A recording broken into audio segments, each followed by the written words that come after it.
अस्सलाम वालेकुम, कैसे हैं आप? आज हमारा लेक्चर नंबर 5 है और इसमें डिस्कस कर रहे होंगे कि डिफरेंट शॉपिफ़ाई मॉड्यूल्स की इन्वेस्टमेंट कितनी होती है। मिनिमम इन्वेस्टमेंट कितनी है हर मॉड्यूल की और मैक्सिमम कितनी हो सकती है। तो मैं आपके साथ अपनी स्क्रीन शेयर करता हूँ और हम डिस्कस करते हैं कि किस बंदे के लिए कौन सा मॉड्यूल सूटेबल है, कितनी इन्वेस्टमेंट है, स्टार्ट करना है तो कहाँ से करना चाहिए और किस तरह से इसको स्केल करना चाहिए। आपके साथ स्क्रीन शेयर हो रही है। इसमें आप देख सकते हैं मुख्तलिफ मॉड्यूल्स ऑफ शॉपिफ़ाई, जिसमें प्राइवेट लेबल है, वाइट लेबल है और ड्रॉप शिपिंग है। तो इन 3 मॉड्यूल्स के बारे में हम डिस्कस करते हैं कि सबसे पहला module investment requirements for private label brand. तो शॉपिफ़ाई का प्राइवेट लेबल का ब्रांड हमने शुरू करना है, जिसमें अपना प्रोडक्ट लॉन्च करते हैं अपने स्पेसिफिक नेम के साथ, स्पेसिफिक ब्रांडिंग के साथ और एक लॉन्ग टर्म अप्रोच के साथ। तो इसमें सबसे पहले तो हम देखते हैं कि पार्टनरशिप रूट कौन से हैं। पार्टनरशिप रूट में 2 चीज़ें आती हैं। एक तो ये कि आप सोलो खुद ही 100% इन्वेस्टमेंट करके उसको लॉन्च करते हैं। दूसरा ये कि आप किसी इन्वेस्टर को, किसी मैन्युफैक्चरर को, होलसेलर को, डीलर को अपने साथ अटैच करते हैं, तो उसके साथ बिज़नेस रन करते हैं। तो मैंने आपको बताया कि पार्टनरशिप में आपका ये फ़ायदा होगा कि बहुत सारा बजट जो इन्वेंट्री बाय करने पे आपका स्पेंड हो रहा होता है वो बच जाएगा। तो ये डूएबल है कि किसी मैन्युफैक्चरर को ऑनबोर्ड करें जिसका अपना प्रोडक्ट है, या होलसेलर सप्लायर को ऑनबोर्ड करें जो बहुत बड़ी मिकदार में वो प्रोडक्ट बाय कर रहा होता है। तो अगर हम इन्वेस्टमेंट किसी की अपने साथ अटैच करते हैं इन्वेंट्री की सूरत में या अमाउंट की सूरत में, तो उसके साथ हमें 5 लाख से भी इसको स्टार्ट करने की इजाज़त है और 5 लाख आपका टोटल स्पेंड हो रहा होगा एडवर्टाइजिंग के ऊपर और ब्रांडिंग के ऊपर। इसके अलावा जो इन्वेंट्री की एक बड़ी कॉस्ट होती है वो इसमें माइनस हो जाएगी और आप at a time multiple SKUs, multiple variation design के साथ अपने प्रोडक्ट को लॉन्च कर सकते हैं। तो स्ट्रेटजी इसमें ये है कि पार्टनर विद अ मैन्युफैक्चरर और होलसेलर टू रिड्यूस कॉस्ट। दूसरे नंबर पे आते हैं सोलो रूट। आप अकेले हैं, आप चाहते हैं कि आपका अपना ज़ाती 100% आपका ही ब्रांड हो और आप उसको लॉन्च करें और ग्रो करें। अब इसमें इन्वेस्टमेंट आपकी 5 मिलियन PKR पाकिस्तानी रुपीज़ तक हो सकती है। अगर हम इसको इंडियन रुपीज़ की बात करें तो वहाँ भी 2 मिलियन तक आपकी इन्वेस्टमेंट चली जाएगी। तो ये इन्वेस्टमेंट कम भी हो सकती है और इससे ज़्यादा भी हो सकती है, लेकिन ऑन एन एवरेज एक अपना प्रोडक्ट लॉन्च करते हुए जो इन्वेस्टमेंट लग जाती है, या मेरा जो एक्सपीरियंस है वो 5 मिलियन रुपीज़ तक आपकी इन्वेस्टमेंट हो सकती है।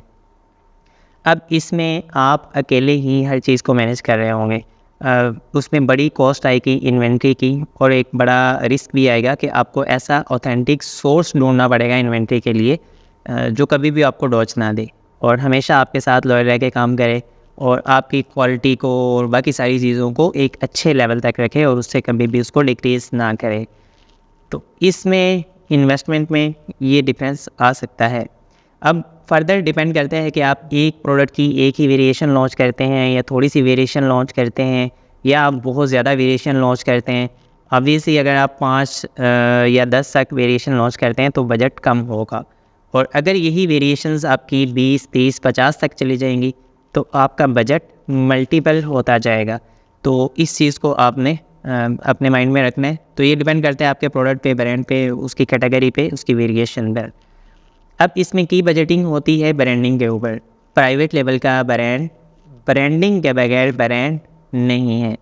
तो उसकी पैकेजिंग है, उसकी लेआउट है और उसके ऊपर पम्फलेट ऐड करना है या डिफरेंट चीज़ें हैं, फिर उसकी गिफ्ट बॉक्स पैकेजिंग होती है, वो चीज़ें हैं। तो इस तरह की तमाम चीज़ों के ऊपर आपके काफ़ी ज़्यादा एक्सपेंस आते हैं और ये फ़र्ज़ है, ये लाज़मी चीज़ है, इसके बगैर आपका प्राइवेट लेवल का ब्रांड ग्रो नहीं कर सकता। उसके बाद है इन्वेंट्री। एक है ब्रांडिंग कॉस्ट और दूसरी इन्वेंट्री। तो ये एक मेजर कॉस्ट है, बाकी एडवर्टाइजिंग की एक नॉर्मल कॉस्ट आती है। और थर्ड नंबर पे एडवर्टाइजिंग में आप इन्फ्लुएंसर्स को ऑनबोर्ड करते हैं। बहुत सारी प्राइवेट लेवल की प्रोडक्ट ऐसी होती हैं, ब्रांड ऐसे होते हैं कि जिसमें हम किसी इन्वेस्टर को ऑनबोर्ड कर लेते हैं। तो वहाँ पर आपको इन्फ्लुएंसर्स का भी अमाउंट पे करना पड़ेगा जो कि बड़ी अमाउंट होती है। और नॉर्मली पाकिस्तान के अंदर अगर बात की जाए तो 2 लाख 3 लाख पाकिस्तानी रुपीज़ के अंदर एक इन्फ्लुएंसर आपको शॉर्ट आउट देते हैं या वो अपनी एक छोटी सी वीडियो रिकॉर्ड कर देता है। अगर इंडियन मार्केट की बात करें तो 50,000 से लेके 1 लाख 2 लाख तक उसकी अमाउंट चली जाती है। तो इसमें आपको एक अच्छा इन्फ्लुएंसर मिल जाता है। अगर आप 2 इन्फ्लुएंसर्स के साथ जाते हैं, 5 के साथ जाते हैं, तो उसी तरह अपनी कॉस्ट को मल्टीपल कर सकते हैं। बहुत सी प्रोडक्ट ऐसी होती हैं जिसमें इन्फ्लुएंसर लाजमी चाहिए होता है और बहुत सी ऐसी होती हैं जिसमें इसकी ज़रूरत नहीं होती। तो अब हम चलते हैं अपने नेक्स्ट मॉड्यूल की तरफ, वो है investment requirements for white label, Shopify white label, जिसमें हम प्रोडक्ट तो बेच रहे होते हैं लेकिन अपनी ब्रांडिंग नहीं होती। जिस ब्रांडिंग में, जिस पैकेजिंग में, जिस शक्ल सूरत में हमारे पास प्रोडक्ट आता है उसी तरह हम आगे बेच रहे होते हैं। और ये प्रोडक्ट वो होते हैं जिनकी ऑलरेडी मार्केट में काफ़ी हाई डिमांड होती है और टॉप ट्रेंड पे चल रहे होते हैं। एक बहुत नई चीज़ आ गई मार्केट में, अब डेफिनेटली लोग उसको देखेंगे, इंटरेस्ट शो करेंगे उसको बाय करने के लिए, क्योंकि फ़िज़िकल भी वो इतनी आसानी से अवेलेबल नहीं होती और मार्केट की नई चीज़ है और ट्रेंड भी चल रहा है, तो उसमें ब्रांडिंग इतना मैटर ही नहीं करती। तो ब्रांडिंग के बगैर ही आप उसको आसानी से बेच सकते हैं। और अगर हम इसी तरह ब्रांडिंग के बगैर बेचेंगे तो इस मॉडल को हम शॉपिफाई वाइट लेबल कहते हैं, जो आजकल मोस्टली लोग करते हैं और ज़्यादा प्रेफरेबल है क्योंकि इसमें बजट कम लगता है और रिस्क भी कम होता है, क्योंकि एक ट्रेंड पे चल रही है चीज़ तो डेफिनेटली लोग उसको फ़ौरन से बाय कर लेते हैं।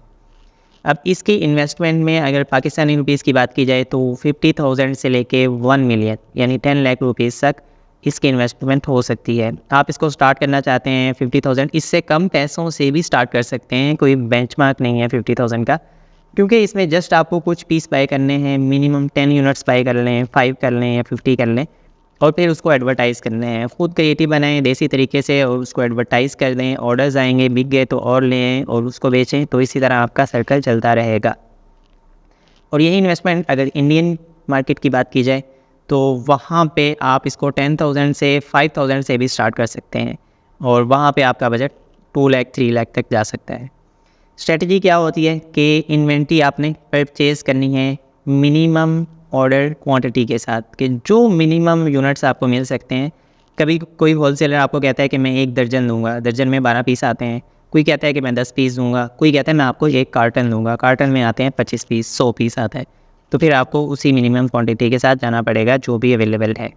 और दूसरा है कि इसमें आपका फोकस होता है एडवर्टाइजिंग के ऊपर और इन्वेंट्री के ऊपर। तो इन 2 चीज़ों के अलावा कोई तीसरी चीज़ इसमें नहीं होती। ब्रांडिंग पे कोई खास काम नहीं करते, खुद आप क्रिएटिव बनाते हैं और उसको लाइव कर देते हैं, या ऑलरेडी कुछ क्रिएटिव्स उठा के उनको एडिट करके एक दूसरे में मर्ज करके उन्हीं पे अपनी एड्स रन कर लेते हैं। तो ये आसान मॉडल है और प्रोडक्ट भी आपके हाथ में होता है, क्वालिटी भी आप चेक कर सकते हैं क्योंकि खुद बाय कर रहे होते हैं और इन्वेंट्री भी थोड़ी सी होती है और एडवर्टाइज़ भी खुद करते हैं, वीडियो भी खुद बनाते हैं। तो काफ़ी सारी चीज़ों में आप बहुत अच्छे लेवल पे होते हैं और लॉन्ग टर्म भी प्ले कर सकते हैं। लेकिन चूँकि ट्रेंडी प्रोडक्ट्स हैं, बदलती रहती हैं, तो आपको एक टाइम में 2 3 4 प्रोडक्ट पे काम करना पड़ता है। इसके बाद नेक्स्ट स्टेप आते हैं investment requirements for drop shipping. Shopify drop shipping जो कि पूरी दुनिया में वर्क करता है और इंटरनेशनल ड्रॉप शिपिंग भी होती है, लोकल लेवल पर भी होती है। पाकिस्तान, इंडिया, गल्फ़ कंट्रीज़ के अंदर बहुत सारी कंपनीज़ हैं जो आपको ड्रॉप शिपिंग की सर्विस देती हैं। उसमें ये होता है कि मेरे पास प्रोडक्ट हैं, मैं कहता हूँ मेरे पास ये 100 प्रोडक्ट्स हैं। अब आप आते हैं, आप कहते हैं मुझे ये 2-3 प्रोडक्ट्स पे एड्स रन करने, मैं कहता हूँ जी ठीक है, अवेलेबल है स्टॉक में, आप एड रन कर सकते हैं। तो आप एडवर्टाइजिंग कर लेते हैं और आपको आते हैं 10 ऑर्डर्स। आप मुझे कहते हैं 2 ऑर्डर्स इस प्रोडक्ट के हैं, 2 इसके हैं, 2 इसके हैं, शिप कर दें। मैं अपने स्टॉक में से वो प्रोडक्ट लेके शिप कर देता हूँ। आपसे मैं कोई पैसा चार्ज नहीं करता, लेकिन बायर आपका है जिसको प्रोडक्ट चाहिए। प्रोडक्ट मेरे पास है तो मैं प्रोडक्ट आपके बायर को भेज देता हूँ और जो वो पैसे देता है वो मेरे पास आते हैं, क्योंकि मैं अपने कोरियर अकाउंट को यूज़ करते हुए उसको बेचता हूँ। अब उन पैसों में से मैं अपनी इन्वेंट्री के पैसे माइनस करके बाकी सारे पैसे आपको भेज देता हूँ। फिर आपको जो पैसे मिलते हैं आप उसमें देखते हैं कि मेरी ऐड कॉस्ट इतनी आई थी, तो मैं उसको माइनस करता हूँ तो मेरे पास इतने नेट प्रॉफिट मार्जिन बच जाता है। ये बहुत आसान करके आपको समझा दिया। अब इसकी स्ट्रेटजी ये है कि इसमें आपको सिर्फ एडवर्टाइज़ करना है, बस। आप प्रोडक्ट नहीं ख़रीदेंगे, आप वेयर हाउस नहीं जाएंगे, कोई भी चीज़ मैनेज नहीं करेंगे, पिक पैक शिप भी खुद नहीं कर रहे होंगे, कुछ भी नहीं करना। आप सिर्फ बैठेंगे कंप्यूटर पे या लैपटॉप पे या मोबाइल के ऊपर, आपने एडवर्टाइज़ करना है। जब ऑर्डर्स आएँ तो आप कंपनी को बताएंगे जो ड्रॉप शिपिंग दे रही है और वो आपके ऑर्डर्स शिप करके आपको पैसे भेज देगी जो आपके बचते होंगे। तो इसमें आपको सिर्फ एडवर्टाइजिंग पे पैसे स्पेंड करने हैं। हर वो बंदा जिसने नया बिज़नेस स्टार्ट करना है उसके लिए प्रेफरेबल ये है कि या तो वो ड्रॉप शिपिंग से स्टार्ट कर ले या वाइट लेवल से स्टार्ट कर ले। ड्रॉप शिपिंग में आपकी इन्वेंट्री कॉस्ट नहीं आएगी और वाइट लेवल में आपकी इन्वेंट्री थोड़ी सी कॉस्ट आएगी, क्योंकि आप थोड़े से यूनिट बाई करेंगे, बिके तो और बाई करेंगे, नहीं बिके तो नहीं बाई करेंगे। तो ये दोनों मॉडल्स हैं न्यूबीज़ के लिए और प्रेफरेबल हैं। और पाकिस्तान में, इंडिया में, गल्फ़ कंट्रीज़ में या पूरी दुनिया में कहीं भी आप शॉपिफाई करना चाहते हैं तो कोशिश करें इन 2 मॉडल से आप इसको स्टार्ट ले लें। नेक्स्ट स्टेप पे अगर आप को एक्सपीरियंस आ जाता है और अच्छा एक्सपीरियंस आता है, आप प्रॉफिट बनाने लगते हैं, तो आप मूव कर सकते हैं प्राइवेट लेवल की तरफ। तो ये था आज का सेशन हमारा, लेक्चर नंबर 5, जिसमें हमने इन्वेस्टमेंट को डिस्कस किया।